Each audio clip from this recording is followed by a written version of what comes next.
Well, thank you for having me this morning. I am really excited to be here, and I get the pleasure and pure privilege of worshiping with many congregations, and I see that as a privilege and a pleasure. So thank you. How many of you watch The Big Bang Theory? Oh, good, lots of you. Wonderful. So I want to start this morning with that show.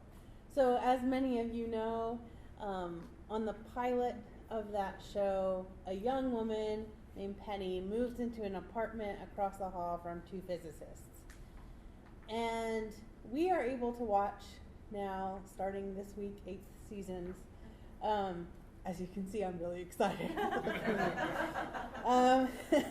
We are able to watch them be neighbors. Sometimes that's bad neighbors. Sometimes that's good neighbors. Most of the time it's awkward neighbors. But one thing I find fascinating about the Big Bang Theory, beyond just the funniness of the plot, is the amount of ways that they are truly neighbors. Think about it. How many times do we see them eat in Sheldon and Leonard's apartment, for those of you who watch it? It's quite often. They have their assigned seating, and they sit and they eat and they talk. And to me, this is a beautiful illustration of being good neighbors. It's also an illustration of, I'm not sure Penny knew what she was getting into moving across the hallway from Leonard and Sheldon, but I also don't think a lot of us know what we're getting into when we sign up for our housing assignment. Do we really know who we are becoming neighbors with?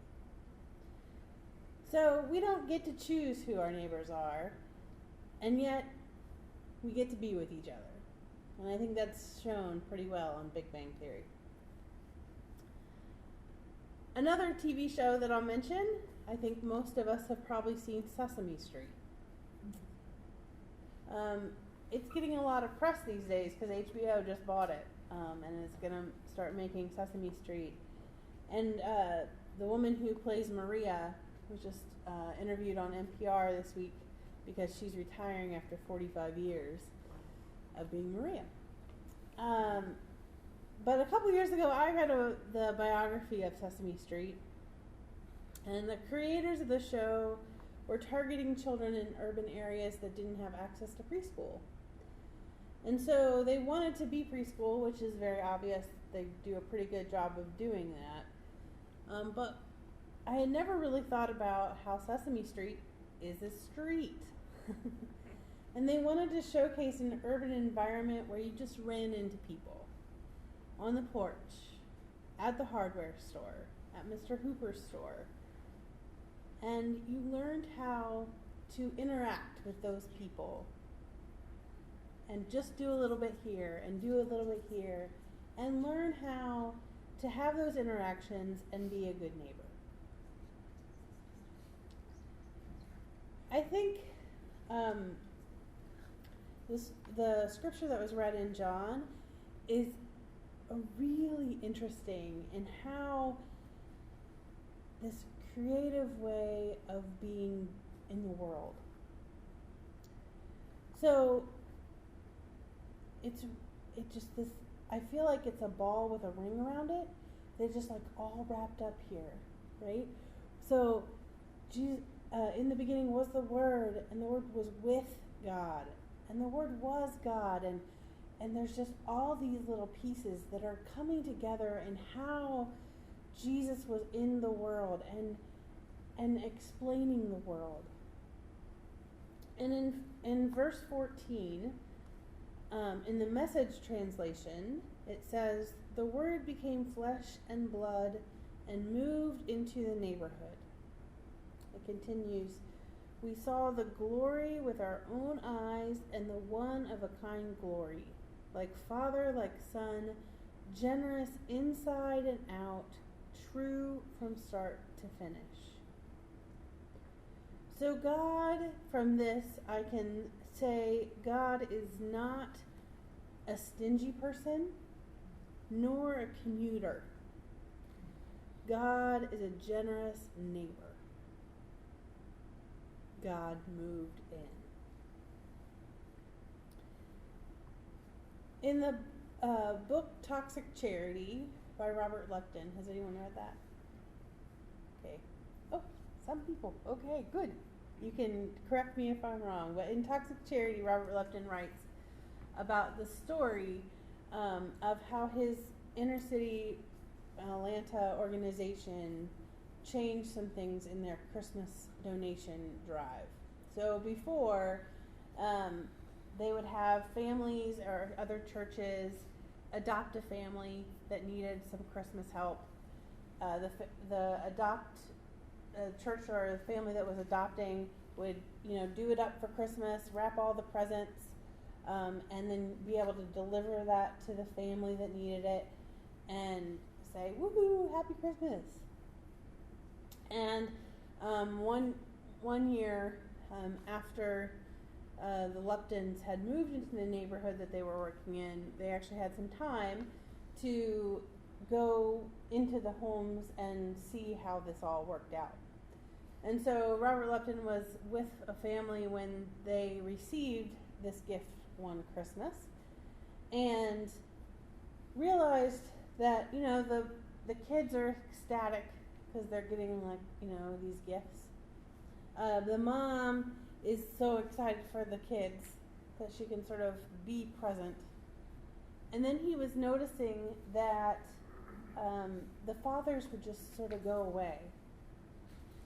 And when sort of pondering this, he realized that sort of the pride of being able to provide Christmas for a family was being taken away. And so, and the fathers just couldn't sort of be there when that happened. So they had been going away. So then the story goes that he sort of changed how it went then. So he decided that, we'll have all these people donate all the stuff they're still donating, but then put it in a store and put a little price on it. So it's very affordable price for people in the neighborhood, so they can go in and pick the gifts for their own children, pay a little price. And if you can't afford that, that's okay, because the store is now making a little money, right? So you can work at the store and make a little money and then be able to pick out your gifts. And it's a wonderful story, and it's actually changing how a lot of organizations are doing Christmas and other kinds of giveaways. But what I think the piece that I find fascinating is it took the Lupton family to move in to the neighborhood and be a neighbor to see that. To see this really sort of like hurtful thing that was happening. And so moving in and being a neighbor can change how we do what we do. So I've been sort of obsessed with trying to be a good neighbor since we moved into our house about 3 years ago. Purchased this house partially in the neighborhood we did because it seemed like a very neighborhoodly neighbor. So then I was like, oh dear, the standard for me is set really high. I need to be a good neighbor here, and I don't know how to do that. So I've been sort of thinking about that and pondering it and trying to figure out what to do. And luckily I did not have very far I was like, I need a good model of this. And she happened to be next door. So I want to tell you about my next door neighbor, Rita. When she came over to greet us, like many people in our neighborhood did, instead of bringing cookies or bottled water, which I never heard of as a welcoming gift, but I was very grateful for the bottled water when I was moving in, she came and sat with us for about 2 hours. And it wasn't really negotiable. There was never really a point where we felt like we could tell her to leave. And now we laugh at feeling that way about her. But she told us everything we wanted to know about her, the neighborhood, and she asked us about us. And that was just sort of the start of her relationship with us and ours to her. There are 3 things that I think she does really well as a neighbor. She shares her life with us, she invites help, and she cares very deeply for the neighborhood. She shares her life with us, and what this means for her and us is that she's teaching Chinese to my son, Ben, who until about 6 months ago did not know some English words, only knew the Chinese words, and I'd have to go ask, like, I don't know what this is, Rita, can you tell me what he's saying? She takes us places in the city that we've never been, and she could, because they're important to her, and she takes Ben on these magnificent adventures. The most wonderful gift she could give me that she does is she cleans my house. My mother would hate the fact that if her neighbor came over and cleaned her house, but I just think this is like the best thing ever. That when she gets bored, like she's like, oh, I'll just clean your house. Oh, okay. And one night she couldn't sleep, and so she did it in the middle of the night, which was amazing to wake up and have this amazing clean house that I did not clean. But that sort of point speaks to how neighboring is not always what we want, right? So if Rita did that to my mother would be like horrified and like get triple locks on her doors. But for me, that's a huge gift. So figuring out how to neighbor is different in every case. She invites help. So Rita invites help. About a month after we moved in, she was doing some renovation and the heater wasn't working, and that was during the winter of like a couple winters ago that was like crazy cold. So she asked us if she could sleep in our house. And I remember at the time thinking, wow, I've known this person for a month and she's asking me if she can stay at our house. That's pretty big. And feeling like she was taking a risk and I needed to take a risk back and say that she could. And she actually ended up spending most of that winter at our house. She also loves to eat comfort foods from the United States. And she doesn't know how to cook, or she doesn't really like to cook. And so she'll have she had meatloaf one time at someone's house, and she thought this was the most amazing thing she'd ever had. And she brought the ingredients over to my house, the ingredients that she thought were in meatloaf, and brought them to my house and said, please make me a meatloaf. And I did. And it was fine. It tasted perfect. So she invites my family to be generous neighbors back to her. So it's definitely a two-way street for us. She cares deeply about the neighborhood. She's been there over 45 years. She knows everyone. And I didn't realize quite how many people she knew until people will come up to our gate and like talk to my son because they've met him while he's been with Rita. And so she expands everyone's networks that way. And she's not friends with all of us. In fact, she's one of the people that will tell me exactly what she thinks I should do, even if it's not what I'm doing at the time, because she wants the whole neighborhood to thrive. So I have this huge gift in Rita, and she knows that I talk about her, by the way. In fact, I was working on this when she interrupted my time when working on my sermon yesterday, and I was like, oh, I'm going over how great of a neighbor you are. And she said, do you think I'm a good neighbor today? And I was like, I do. It's hard, but I do. I have this great example of a neighbor and a person who makes me a better neighbor. And maybe you can think in these next moments about who that person is for you, or what group of people that you think is neighboring well. And then I want you to actually answer a question I'm going to ask. I want to know how your church neighbors people. I know you're in a re-envisioning process, and I want you to think about being a good neighbor and how you can do that as a group. So what are some of the ways that you neighbor?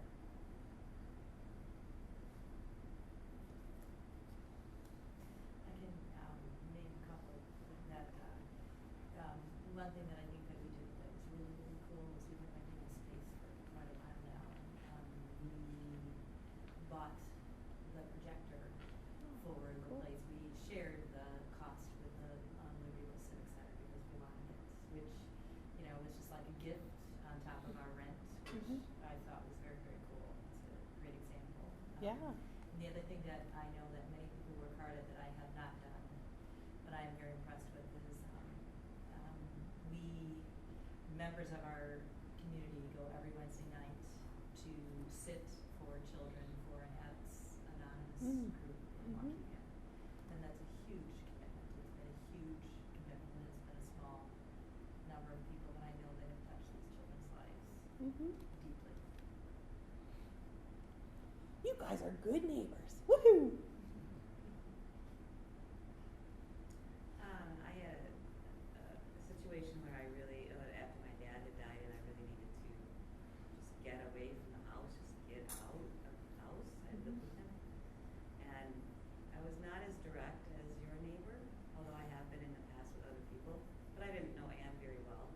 I was like, I really want to go to Ohio, but I can't drive all that way. I really want it. She's like, would you like to come here? Yes, thank you. So my dog was sick as well, and they have set up a nice downstairs little space that has a little bathroom off the side there. And I just never really experienced that kind of hospitality. People I didn't know very well. And so, you know, both Jerry and Ann, helped out with the dog. And that kind of invitation is really powerful.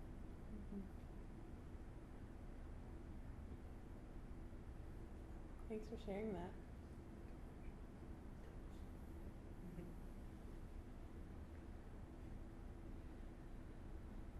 We can think about different other ways, and we can you can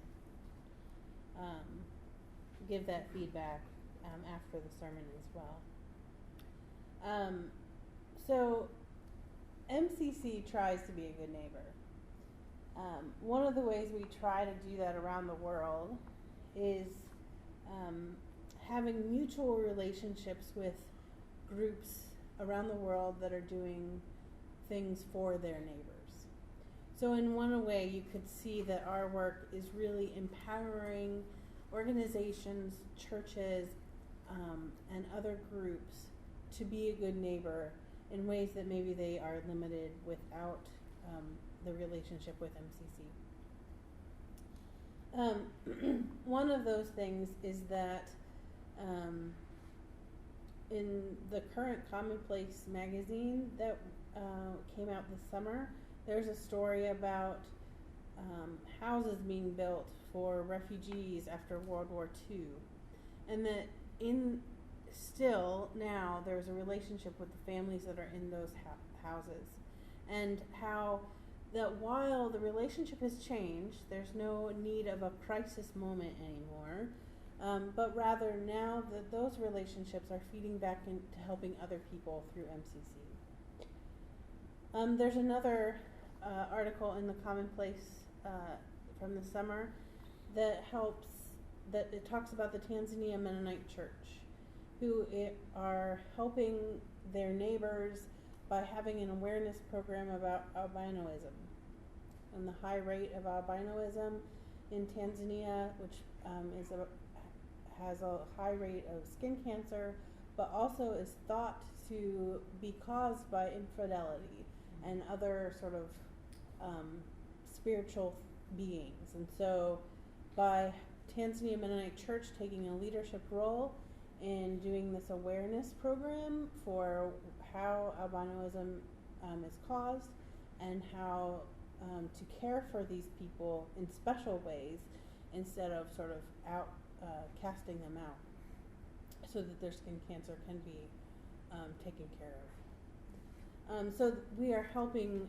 neighbors in that way.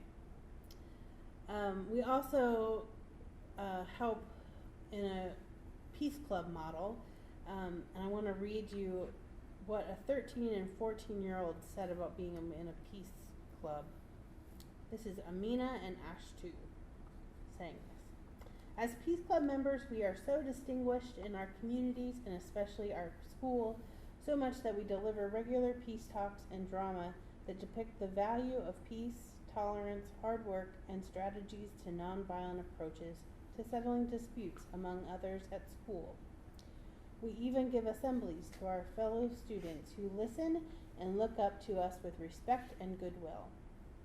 In what appeared to be testimonies and appreciations, the PTA of the school once invited us to their meeting where they acknowledged the remarkable positive impacts the club has had on their children, especially on bullying, truancy, and skills of conflict resolution. Both the school management and the PTA were thankful and full of praise for our teachers, for us, and MCC. And that's from Nigeria. Well, my prayer is that we can all live up to a sign in my neighborhood on a restaurant that says, "Proud to be a part of the neighborhood." I hope that we can be proud of being neighbors to our world and to our local community as a result of our faith in a God who is a generous neighbor.